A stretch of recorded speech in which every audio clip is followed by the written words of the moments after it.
Hey, so if you're facing login problems or access errors with Notion AI, yeah, that can be really frustrating, especially when you're trying to get work done and can't access your account. In this guide, I'll walk you through simple steps to fix this issue. First, make sure your email and password are correct, because even a small mistake can stop you from logging in. If you're not sure about your password, use the Forgot Password option to reset it and create a new one. You should also check if your account actually has access to Notion AI, since some features require activation or a paid plan. Clearing your browser cache and cookies can help, yeah, because stored data can sometimes cause login issues.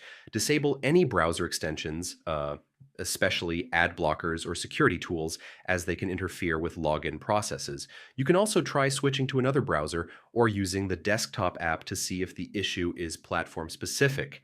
Make sure your internet connection is stable. Yeah, since login requires a proper connection to work. And if nothing works, the issue might be on Notion servers. So waiting a bit and trying again later can help. So yeah, that's how to fix Notion AI login problems and access errors. One of these steps should help you get back into your account quickly. Hey,